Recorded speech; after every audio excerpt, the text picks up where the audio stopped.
Hello everyone, welcome to Lotus Heart Tarot. I'm super excited to have you here. We're going to dive right into your reading.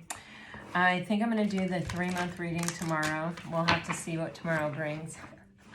Today I felt guided to do this reading, so we're going to do it. I might just have to double up and do 2 readings in one day. I don't know. Feels crazy, but especially with that big long one. But we'll see. It's coming, it's coming. I have also decided to post readings for divine masculines, like centered around masculine energy, on my other channel, Elysian Lotus Tarot.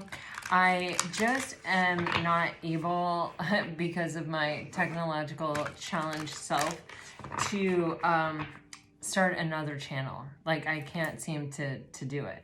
So it may come at a later time. We'll see what the response is like to the videos, but yeah, I'll put a link when I do one. I'll put a link in the comments and pin it and let you know about it. Hopefully I'm not together. All right, here we go. For Pisces, let's see. Okay, we have one card coming up, right, and like coming face up, and it's the 7 of Swords. Okay.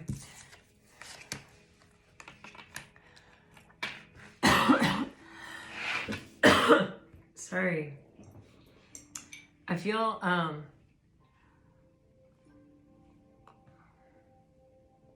you have these 2 7s leading out. So this is definitely, there's something here where we're talking about a spiritual lesson. Actually, you have 3 7s. Holy crap, yeah. With 1 5. Oh my God. This is pretty intense energy, you know. It feels like there's something here. It's like something's got to give. Something's got to change. I don't know. You know, I feel like this is your person, Pisces, but there are so many ways in which we all like carry misalignment within us, within ourselves. Like, there are very few people in this world that are like in perfect alignment. Like, you know, I'm just, you know, if you, man, how do I even want to say this?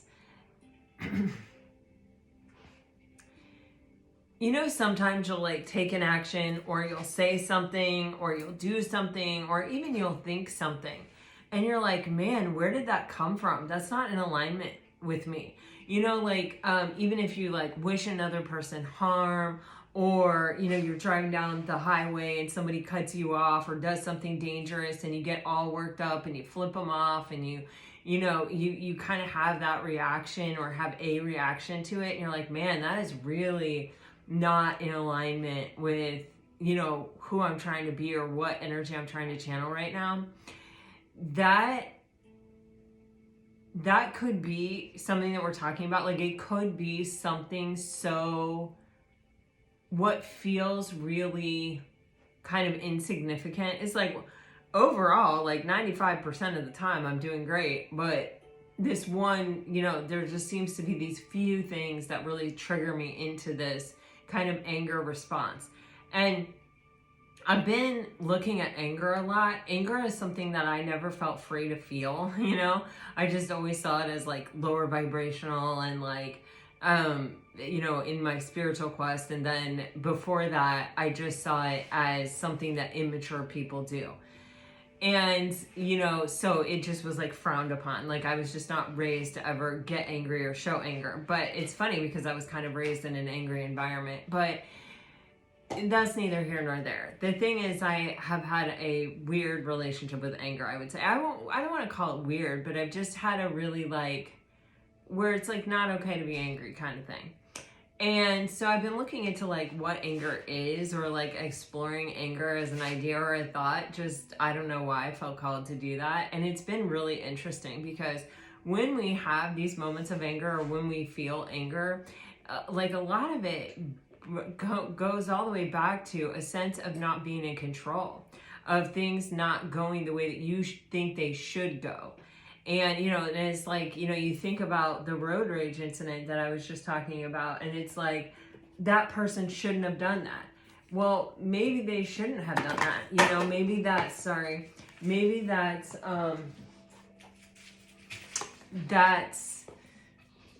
you know, true, right? Okay, like maybe that's indisputable, right? They shouldn't have done that. But there's also this energy of we all sort of make mistakes. And if we, you know, I've definitely accidentally cut people out for the villain in someone's story, right?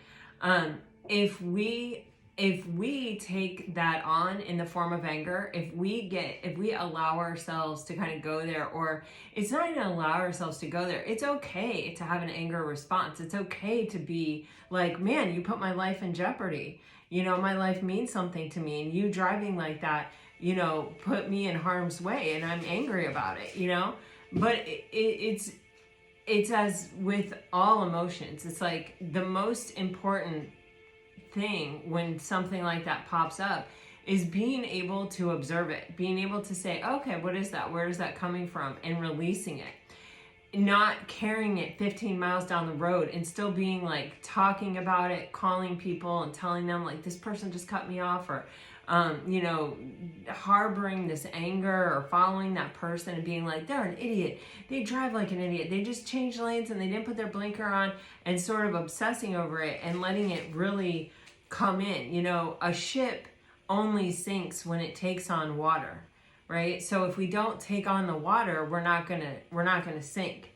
And it's like that with everything in life. So like where we have allowed ourselves to kind of carry this anger, or to say they shouldn't have done this, or it shouldn't have been this way, or, you know, we replay in our mind how we did everything right and the other person did everything wrong, or, you know, or,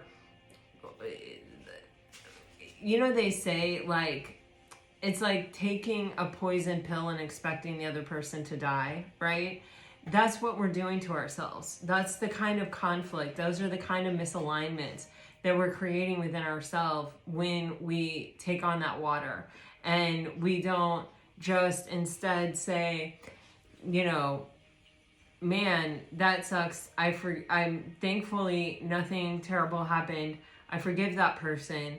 You know, and I'm moving on. Like, I'm not willing to take on that water. I'm not willing to allow something like that to bring down my ship today, in this moment, right now. Like, I'm just not in that space.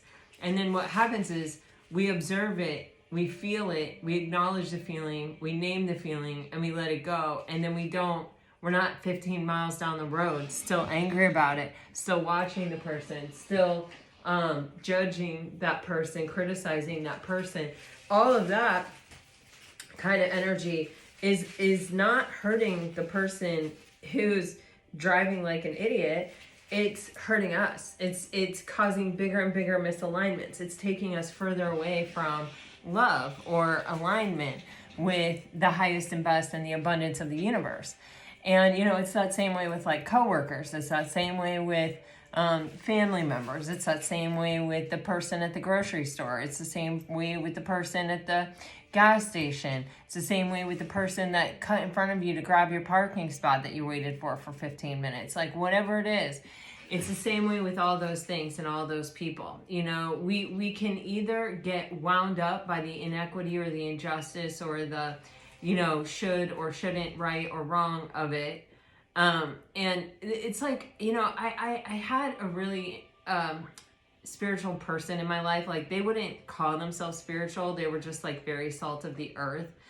That's what they would be like, oh, I'm just a down home, you know, person from the country, you know. But they had all these like wise things. And she told me once that anytime you start to feel like you're right in a situation, or that you're coming from a space that is right, she never would have talked like this, okay? But when you think you're right, you're probably wrong, is basically what she would say. And the thing is, it's not that you're probably wrong, right? It's not that like you aren't seeing things correctly, but it's that you're trying to be right. You think that being right matters. You think that being right is important or is the end all be all. And that is a really good context clue of looking at the behavior that it inspires, and is it really in alignment with your messaging? Is it really in alignment with the energy that you are really trying to put out into the collective consciousness? Is it really in alignment with, you know, who you aspire to be, you know, your best self? And oftentimes when it's like a matter of right or wrong, or even thinking in terms of that, I'm justified in taking this action, I'm justified in being in this behavior, you need to just sit down and just breathe and just really not think about it, not dwell on it, not think about all the ways in which you're right, not try to prove your case or justify your position, but just sit and sit with the energy and the frequency of love. Does it still matter? Because these things cause blockages that prevent us from being able to like move freely toward our highest and best and toward success and victory. They're obstacles that stand in the way. You have a 7 of Wands on the bottom of the deck, and it says taking a stand. This is also protecting your energy. This is also like creating a block. It is also standing your ground. It's also, in this card, building a bridge, which is very interesting. This card is not ever really represented in that way that I can think of.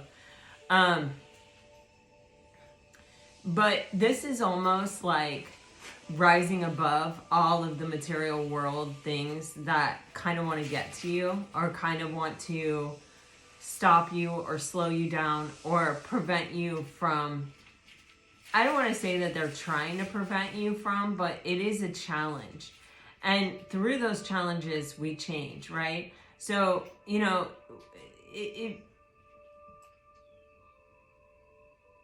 it's kind of honestly like something that just came through, is that it's really easy to see in other people and it's really hard to see in ourselves. So I don't know. I don't know what this is. I don't know if this is your energy. I don't know if this is their energy. I don't know why we're talking about this. Okay, but let's clarify it. This is like, when I got these cards out, I was like, what is this reading going to be?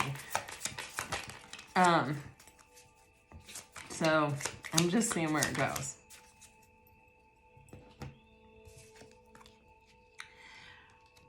There is some kind of major shift happening here. Oh my God. Whoa. This is, I feel just like so called out right now. Like, I feel like we're all being called out. I don't know. It's just so weird.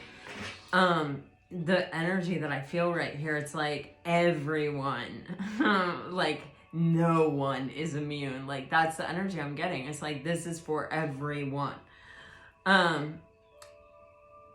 Okay, I mean, wow, I could not have foreseen that these cards were going to work out in this way, like when these cards were coming to me. I honestly thought, oh, okay, this is like, you know, there just must be kind of a simple message that wants to come out like real quick, because like I saw the reading happening in this way, and now it just feels very, I don't know, I feel sort of surprised or taken by surprise, which probably has something to do with the reading itself or this energy itself. It's also bringing to me, I was watching an interview with an author on YouTube, and the author was talking about the ways in which book talk has affected the literary community, and how, you know, it's a groupthink mentality, and it's like, I'm just going to use Colleen Hoover.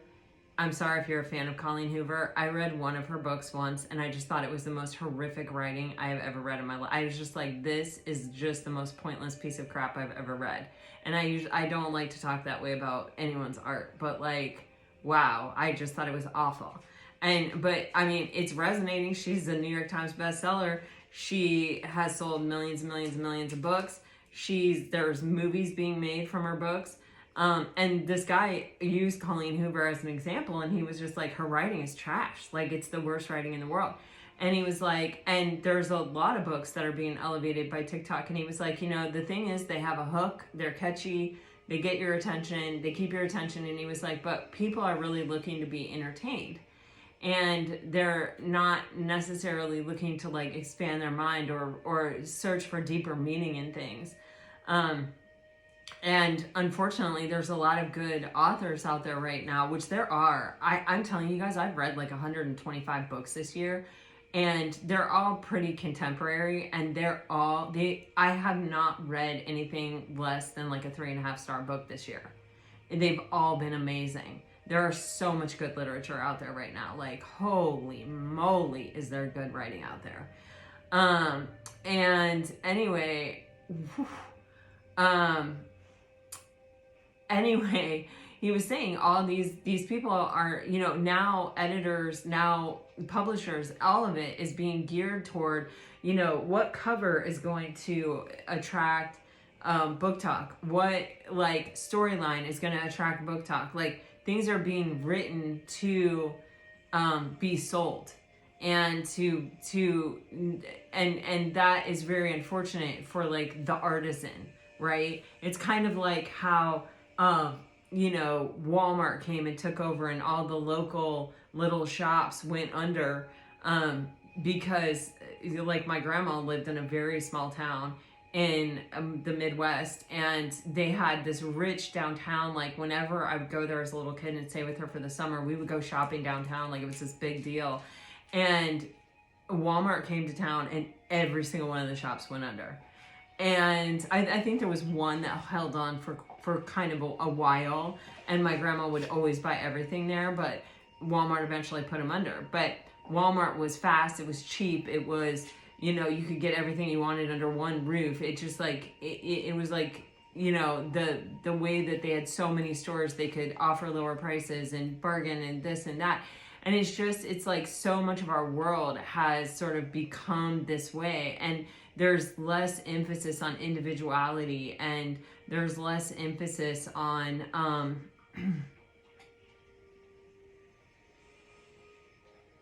I don't know where all this is going, but when we are putting our whole selves into what we're creating and into, like, what we're even taking in, because what we take in really affects what we create. And, you know, like, there's an amazing book, and I cannot even think of who wrote it or what the name is. Oh my God, he's so influential. The book came out a couple of years ago. Oh my God, why can't I think of it? But he talks about how you don't create to sell things, you create for yourself. You create to say what you want to say, or to express your true nature, to like be your authentic self, not to like sell 1 million copies. And when you start creating in order to sell 1 million copies, like everything becomes homogenized. I was actually even listening to this guy who had an NDE and like came back really sensitive to like music and sound, and he really loved like complex, like really old classical music, Mozart, Beethoven, stuff like that, because there was so much happening in the music, and it was so like driven from such an intense need to create and to get it out onto paper and to make this. And he said, like, now, he said, especially country music, like, he can't even listen to it. He said it's so simple. It's obviously so, you know, like, created to sell and created to, like, be this certain way. And I'm not saying you should listen to anything or not listen to anything, or something is better or something is worse. Like, I'm not trying to say that at all.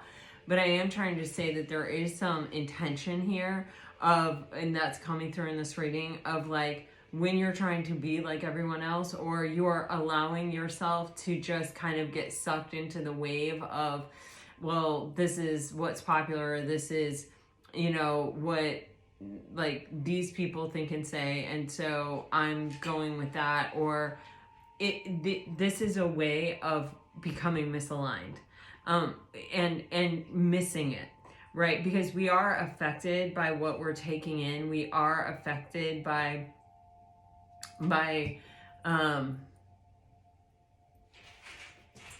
you know, what we're using as food. And so the more carefully we curate that, and the more we tailor it to our individual self, and the more we explore what's out there to find ourselves in it, to find reflections of ourselves in it, and like I don't even know how to say what this is. The more we create like resonation, coherence within ourselves. Coherence is when our heart and our mind are the same. They are in perfect alignment. And when you're in coherence, when you're in it, you are manifesting, you're moving forward, you're achieving the things you want to be achieving. You're just almost like automatically on that path. And so if you are sitting here really trying to align with yourself, but your heart and your mind are out of alignment, or, you know, you're like, oh, I know this is trashy TV, but like, I don't know, I just want to watch it, or I just want to be entertained, or I just want mindless entertainment for a minute, or I just need to let my head go. Whatever it is, I'm not saying don't ever do that. I'm not saying I know what's right for you, period. But I'm just saying what's coming through in this reading is, if instead, you know, we seek something out, we get curious about it, and we pull on the thread and we follow it where it goes, right? We can explore a whole world. I like, for example, I read a book that actually is pretty popular. It was like all over YouTube. It was a Sally Rooney book.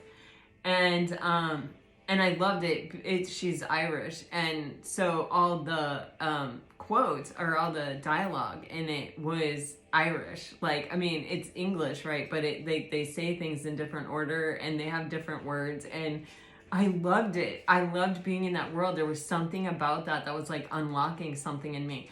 So then I started looking into like Irish writers, and I found Claire Foster, and I found Dubliners by James Joyce, and I found like this whole world that I love. And it even happened kind of by what I'm saying, you know, like this whole homogenized whatever kind of energy. Although it really, Sally Rooney isn't like, I don't think she's like a book talk person, but she was on several YouTube videos, and I had seen her books at the airport. And so, in fact, I think I bought the first one at the airport. But anyway, it's neither here nor there. It's about exploring your own curiosity, because you're uncovering things that are meant for you on that path. And it helps bring you into a deeper level of alignment. And it helps you kind of explore and find your own unique voice, your own unique path, your own unique set of like who you are.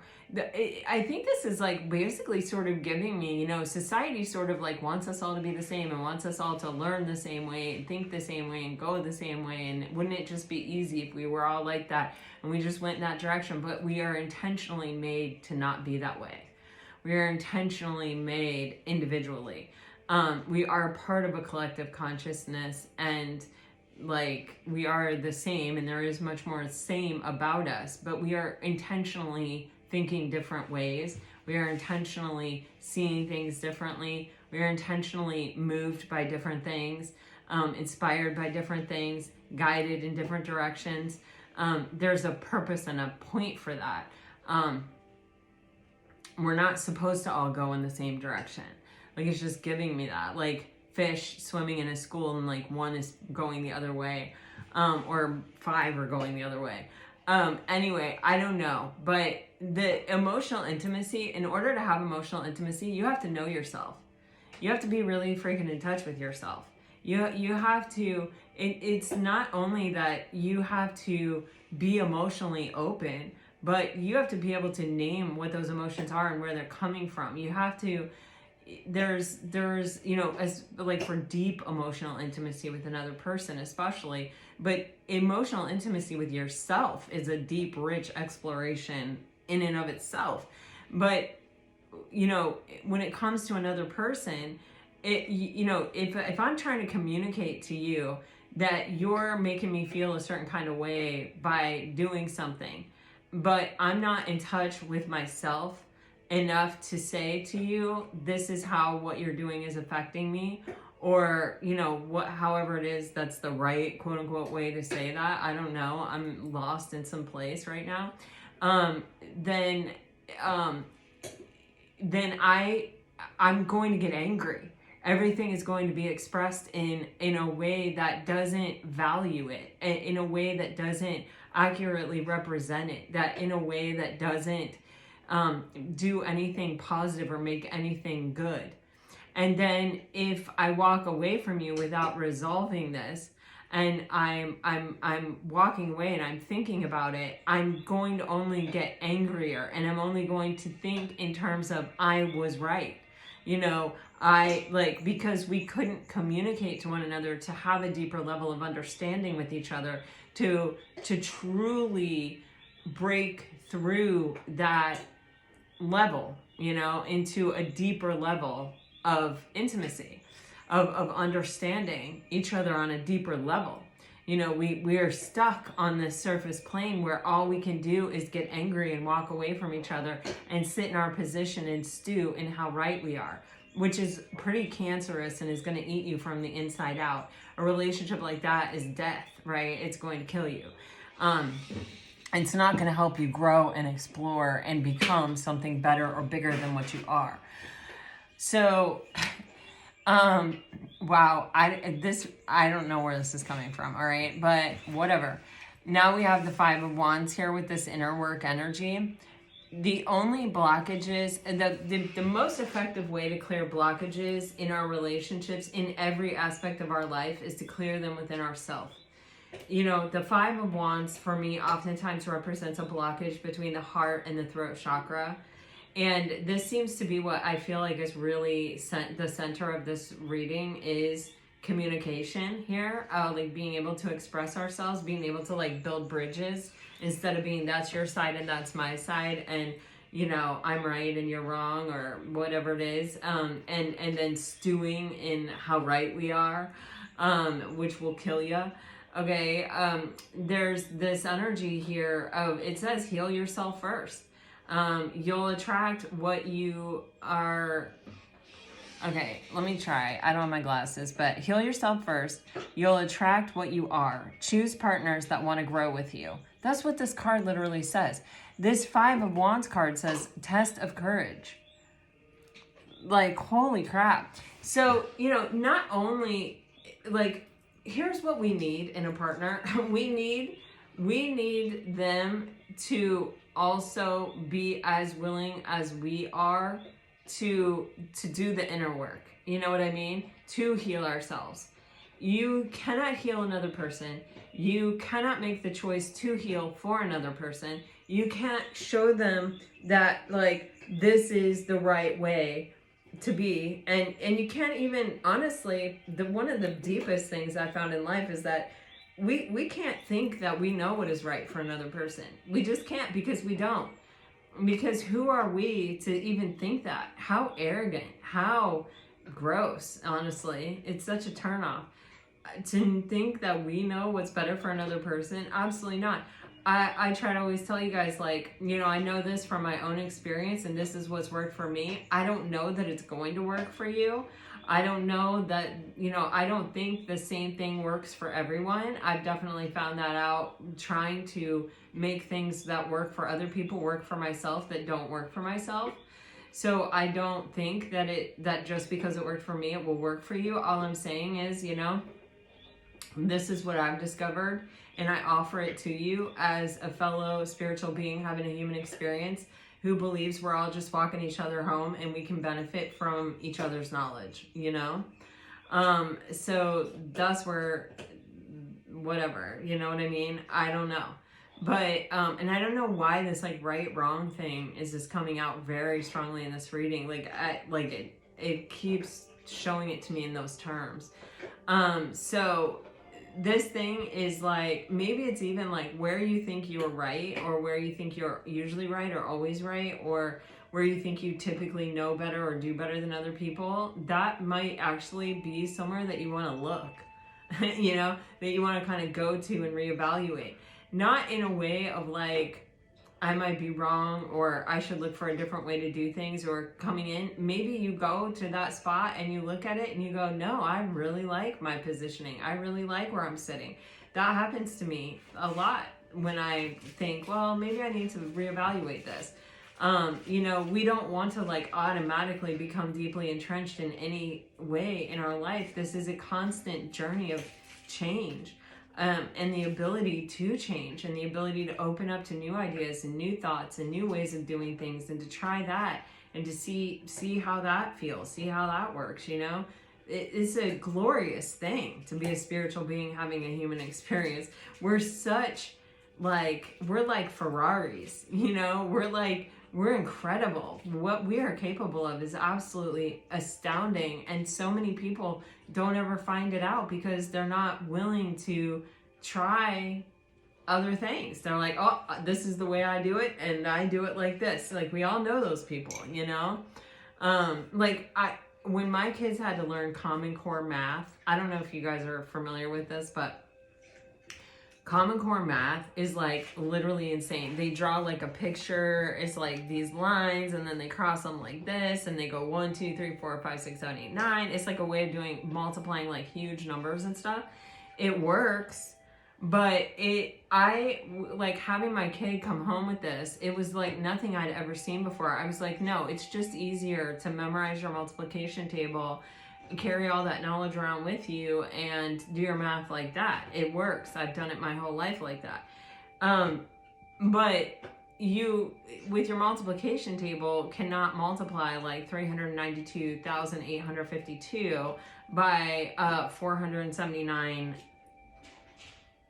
easily. Like, you just don't, we don't have multiplication. My multiplication table goes up to like 12, you know? So, but this Common Core math, they draw this little picture and they have an answer in like 2 seconds. But trying to teach something that I had never seen before to my kids, like my initial reaction was just like, why are they doing this? Why are they upending math? Why are they what in the world?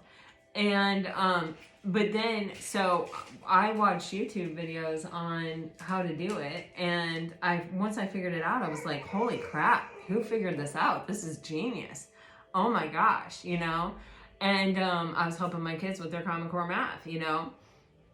And I thought, wow, there is a better way to do something. There is no way that before that happened, I ever would have thought there's a better way to do multiplication. You know, there's only one way. I know how to do it. I do it the right way. I do it the only way. You know what I'm saying? But thank God somebody thought, well, maybe there is a different way, or maybe there's like a way that where we can do bigger numbers faster. You know, like that's what I'm talking about. I feel like that's the point of this reading is to some degree, like, you know, not being afraid to fully to like look at things and think there could be a different way, there could be a better way. Like, you have a purpose, you have a point, there's a reason you're here, and it could be even bigger than what you think it is. And like the way you see things, you, particularly you, and it is unique unto you. All the baggage that you have, all the things that have happened in your life, all the experiences that you have, they matter. They are contributing in some way to your greatness if you let them. And I don't know what this is, you guys. Whoa. But this seems to me, it's like, even look at the pineapple and look at the shopping cart. Like, that's the same thing here. You know what I'm saying? It's the same pattern. It says, be aware of dating patterns. Stop what doesn't work. Subliminals. Change subconscious patterns. And this is clarifying the Chariot. Like, you want to move towards success and victory. You want to find the balance between body, mind, and spirit. You want to connect to your intuition. You want to know what your soul purpose is. You want to move through purpose in toward what is in your highest and best, toward the like most outstanding version of you that can exist right now, right here. Then, like, look at these things, do these things, you know, look at your patterns, break those patterns. You know, it does, like, this even says subliminals and change subconscious patterns. I honestly, you guys, I cannot say enough about that. Joe Dispenza, you can go to sleep and listen to him, and it will help you. It really does. There are all kinds of YouTube videos, you can look at them, of people who are like, yeah, you know, because who thinks they can actually make great strides in their life while they're asleep? But people do it for a year and they're like, my life has radically changed. And I mean, it happens time after time after time after time, you know? And like, I do it, and then I'll think, oh, okay, I kind of crossed the finish line. You know, I did it for the length of time that I wanted to do it for. And then I'll go for a while, and then I'll be like, you know, I haven't listened to Joe Dispenza in a while. I'm going to listen to Joe Dispenza, because you can only take on so much information at a time. And I believe in having many teachers, not just one. I'm not trying to become a carbon copy of anyone. I'm trying to, like, learn from everyone on the planet. And I'll go back to Joe Dispenza, and I'll do it for, you know, months, and I'll be like, wow, that really does help, you know? So, you know, I don't know, but our subconscious is like a major player in our life, and it's something we're not aware of. It's something that we don't control.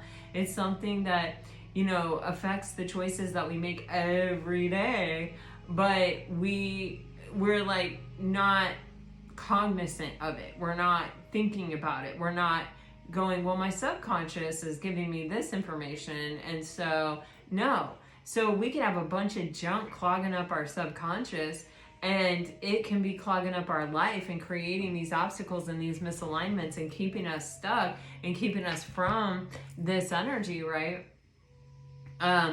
But without us even knowing it, you know what I mean?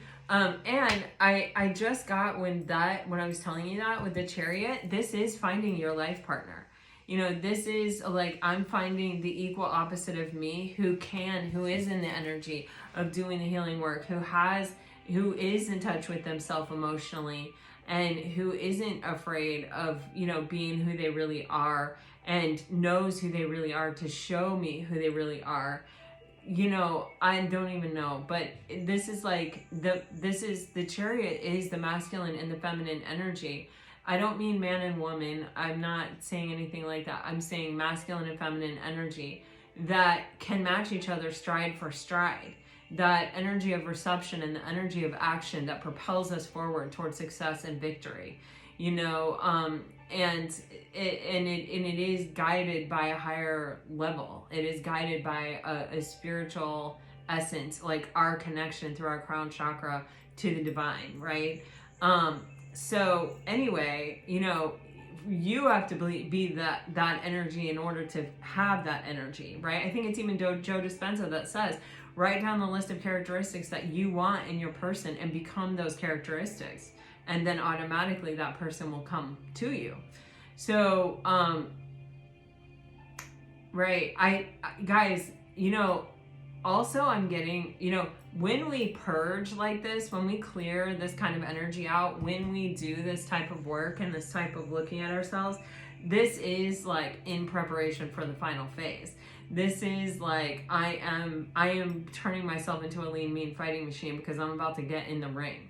You know, I'm about to find somebody that I'm at least going to go a few rounds with, you know? So I feel like you have a major partner coming in here. Major. And that's why we're having these conversations. And also, like, we keep getting this, like, short-term energy, or, like, it's going to happen very soon kind of energy. Yeah.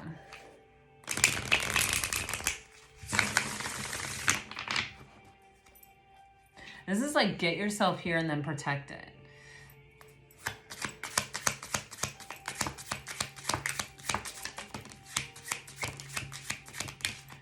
Wow. Oh my God. Okay, so your Seven of Swords is being clarified by yet another 7, the 7 of Cups. This is a 7 rating. You have the 7 of Cups, you have the High Priestess, you have, you have the Seven of Cups, the High Priestess, the Ten of Cups, the Ace of Wands, and then the Ten of Pentacles. Okay, if you watch me for any period of time, you know that whenever I get the Ten of Cups and the Ten of Pentacles in the same reading, let alone in the same little batch of cards here, this means you have a significant relationship coming in. This is a general reading, so, you know, I just caution you that, like, not every energy is for every person, but, like, if it was a private reading, I'd be like, you've got a major relationship coming in, like a really good one, one that has very serious long-term potential here. The Seven of Cups is just this really interesting energy. On the one hand, it can almost be like visualization. It can almost be like, you know, daydreaming, a fantasy kind of energy, which can be very healthy, right? Especially if you have a clear picture. The Seven of Cups doesn't necessarily give you that vibe, but with it coming out with the High Priestess, it can, right? The High Priestess is using this energy of fantasy to achieve, you know, big things, to connect to the highest and best self, to connect with the divine, to be intuitive, you know, is kind of channeling all the possibilities into one, the highest and best one, right? And so that's good. But the Seven of Cups can also be where, you know, there's just so many options, so many possibilities that it can get really hazy and really confusing. How do we do this? How do we achieve this? You know, that's what I was saying to you. You can only take in so much information at one time. If you just go, okay, today I'm going to start listening to every great teacher on YouTube. I'm going to play Michael Singer, then I'm going to play Tara Brach, then I'm going to play Muji, then I'm going to play you know, Joe Dispenza, then I'm going to play, you know, Gabor Mate, then I'm going to play, you know, like everybody, right? You are going to be so confused and so foggy and so exhausted by the end of that experience that you will probably have gained very little to nothing from it. It might even put you back. And so it's important, right, to like not just follow every single path, but to like let our intuition guide the way, like to let our intuition kind of point us in a direction. Like, for example, for me, I'm an intuitive tarot card reader.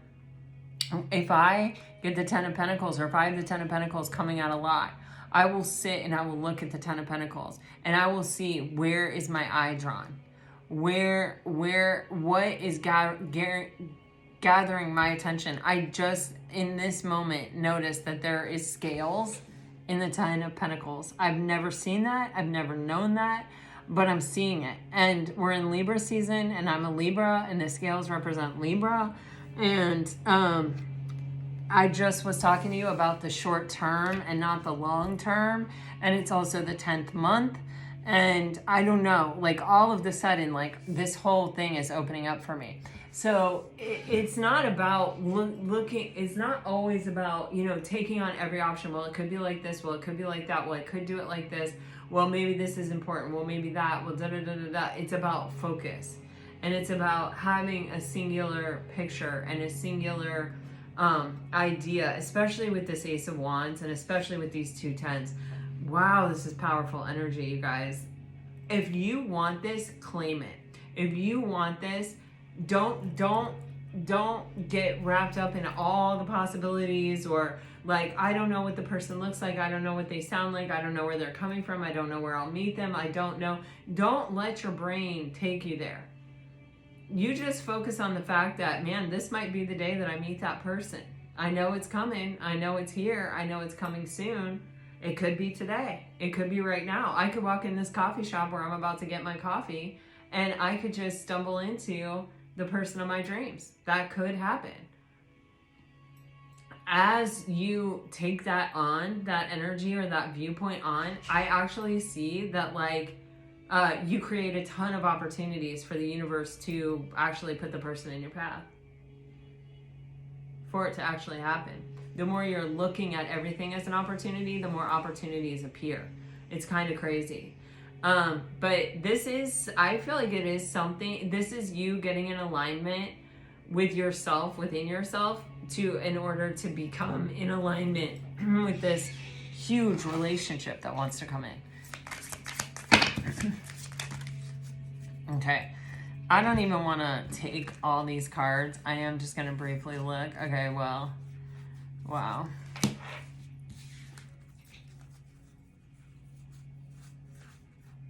Wow. There were 2 10s in there. Just going to shuffle. If a card comes out again, I'll know it.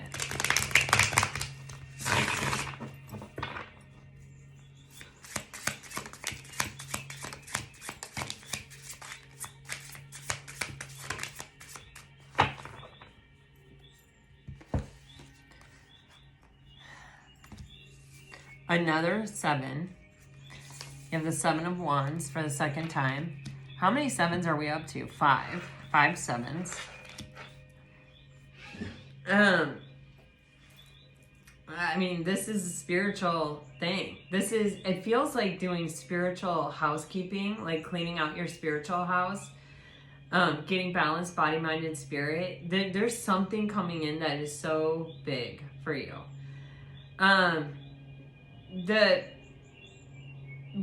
God, I mean, man, oh man. Let me see what's under this tower. The Fool card, for God's sake. You got the Tower with this, we're clarifying this 5 of Wands energy, right? And so this is like breaking apart the blockages that exist within us. Which, this is what Rumi's saying. Like, seek not love, seek instead the blockages you built within you against it. This is like, I don't know, like, I have a friend who's got like a big property on Vermont, and they have these beavers that come all the time and build these dams that like actually redirects their water flow. Like it's like a mess. And so they have to actually like blow up the beaver dams, or like whatever, dismantle them. They have to break them apart because there's a whole ecosystem that relies on this water, and the beavers just jack the whole thing up. So anyway, that's what this Tower and the 5 of Wands is making me think of. So just take that as it resonates. But there are, with the 7 of Wands and the 8 of Pentacles here, this is like giving me this vibe of blowing up the things that are not serving us and protecting the things that are. Anywhere where the energy is like, I am mastering myself, or I believe I can make a difference, I believe I can change, I believe I can get better, I believe that you know, I'm striving, I'm working toward greater success, or I'm working toward greater understanding, this inner work energy. And it's like any obstacle that stands in the way of that, or any obstacle that like, you know, slows us down or makes us kind of feel like, oh, you know, maybe people really can't change, or you know, maybe this is just the way my life is, or just anything that's like counter to that. It's like literally, it's just giving me like blowing it up. There's something coming in. It's coming in fast, and it's coming in unexpectedly. You have the Page of Wands here with the Ace of Cups. Again, and this energy I feel like came out yesterday. This is someone who's going to choose you. This is someone who's going to offer you like love. This is a new opportunity in love. With the 3 of Cups here, it's actually just giving me the energy of celebration. Like it's almost like angels singing is what I'm getting. It's like, ah, you know, kind of a vibe. It's like all of the sudden, all the blockages part. And, you know, it's like when you go to the theater and the red curtain is across the stage and everybody's talking, and then, you know, you know, there's like 10 minutes until the show starts, and then the show, they give you the like 1 minute, 2 minute, they flash the lights, okay, stop talking, pay attention. And then all of a sudden the blockage, you can't see the set, you have no idea what's behind the curtains, and then the curtains lift and you see the set and the actors, and suddenly you're thrust into this like new world. That's what it's giving me. It's like the blockage being lifted, and then boom, you're like, all of a sudden you're seeing this whole world that is existing, this whole kind of like new way of being. All right, I don't know, you guys, I don't know. All right, here we go.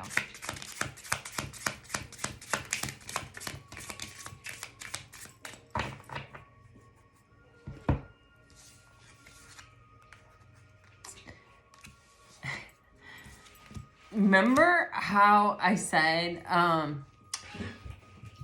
like what we're looking for is someone who is also doing the inner work, who has also established an ability of emotional intimacy within themselves, like the ability to communicate like in an effective way, so that we're not just batting heads and then going into separate locations and stewing in our anger or whatever. Like, I don't know, this is like a very strong visual. And I do know that like a lot of my friends who are divorced, like their marriages really broke down into that. Their relationships broke down into that, where it was like, we don't even try to communicate anymore because it's just so fruitless. Like all we do is get mad and then like storm off. And I just don't even want to put myself through that. Like, I just don't even care enough to try to do that anymore. And so I don't know, like that is like the death mill. And so it's like, before you get into a relationship or before you get into the space, it's like being able to like be in touch with what you're really feeling or what you're really thinking, or like, you know, even being able to like identify it for yourself or observe it for yourself or name it for yourself, and kind of know where it's coming from and what it is sort of like really important, because then when you're communicating it to someone else, they have the opportunity to understand it. And so you need someone that also can do that back to you, or even is just not blocked to the point that they can't hear you and can't also rise to like learn and develop that and hone that skill through the opportunity of this relationship. Do you see what I'm saying? Okay. Anyway, you do have a King of Pentacles with the Four of Swords. This is giving me that energy of someone who's coming in who's very secure. This isn't someone who is like, oh man, and this doesn't have to be a masculine, but it's like someone who's extremely secure and isn't really, they're not like, they're not afraid of like losing themselves to you or to the relationship. They're not afraid of having feelings. They're not afraid of being rejected. They're not afraid. They're not coming into it with like all of these, you know, growth opportunities. They know who they are. They have taken time to reflect. They have healed themselves. They've got those swords out of their heart. They're not carrying or harboring old wounds. They're not a project person. They're coming to you fully formed, fully healed. And the Four of Swords, like I can usually tell, well, I don't want to say I can usually tell. I don't know if I can usually tell, but I do feel like sometimes when I meet people, I can tell if they meditate, just because of the way they communicate, and also like the way that they choose their words, or like even the things that they choose to talk about. Like, and I don't know that this is necessarily like this person meditates. The Four of Swords for me is an energy of meditation, but it's like someone who pauses before they say things. Like they're not acting recklessly. They're not gonna like say something and then come to you and be like, oh baby, I'm so sorry, like that's not what I meant, or that came out wrong, or whatever. Not to say that they're perfect or that they're always going to communicate effectively or whatever, but this is someone that puts thought into it. They're not reactionary. They pause. They're not afraid of the pause, you know, and to take kind of that deep breath and then to like speak with intention. You have the Page of Pentacles with the Empress energy here. You know, this is someone that, like, I feel that they are going to recognize or realize that you are someone that also, that, you know, technically the Empress is like above or whatever, you know, more advanced or whatever than the King of Pentacles, but that's not really what it is. It's that they sort of recognize in you that you have all the characteristics that they are also looking for. And that beyond that, you are like maybe the one and only person they've ever met that they feel that way about, or that they think that about, or that they identify in that way. And that they're wanting to make you a meaningful offer. There is also this energy with the Page of Pentacles sort of being the connector here in this way of the Empress and the King of Pentacles, there's this energy of, you know, you're someone who looks for the lesson in things. You're someone who, no matter what the circumstances, you look for the thing that you can learn from it, the thing that you can get from it, the way that it can benefit you. There's a lot of respect there. When the King of Pentacles to the Empress with the Four of Swords in between, it's like they also recognize in you that you put thought into your speech, that you're not hot on the collar or whatever.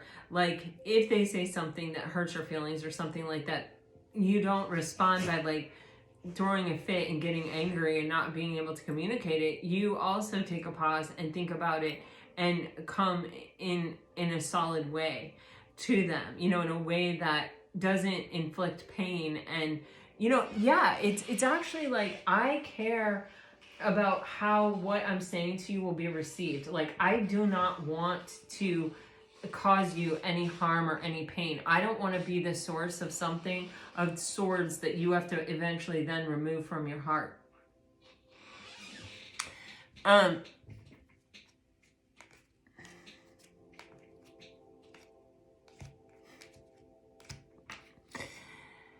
You know, I feel this is a very mental kind of energy, even though honestly we don't have that many swords in this reading. We do just have like the Four of Swords, the Seven of Swords, the Two of Swords coming out here, but we have in kind of big locations. The first card that came out, the only card that came out upright was the Seven of Swords, but then we have this magical mindset and we have the Two of Swords here. And this is like, you know, what stops us, what our challenge is our own mind.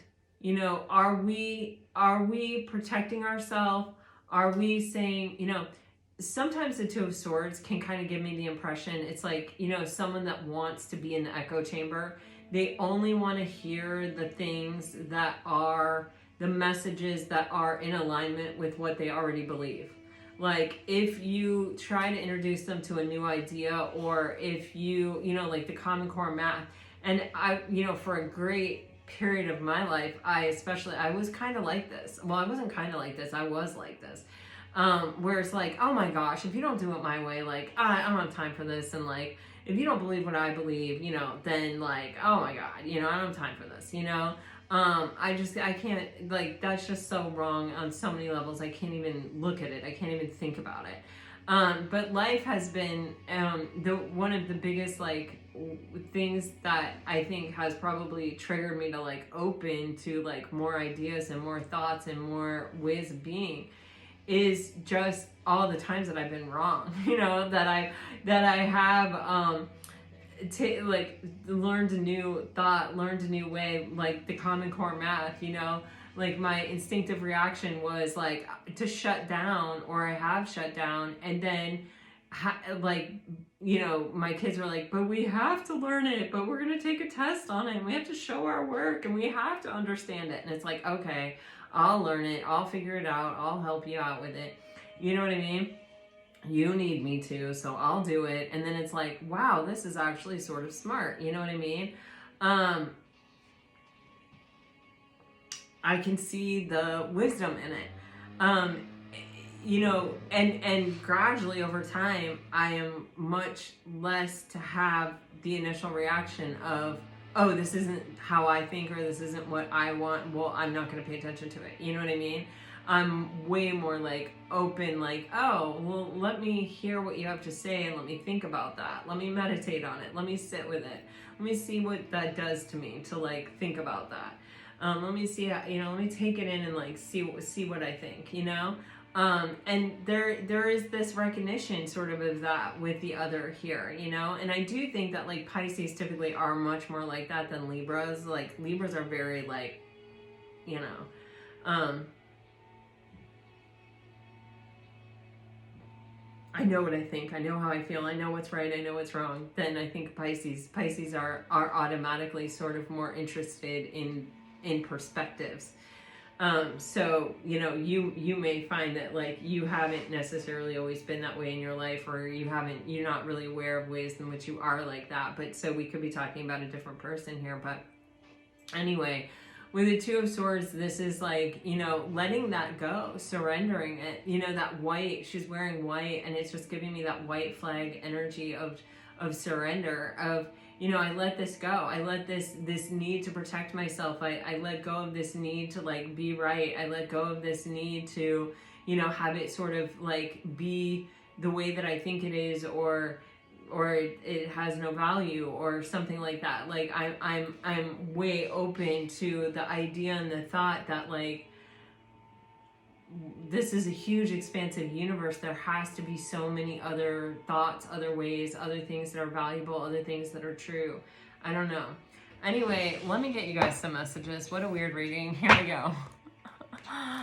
Oh my God, you guys.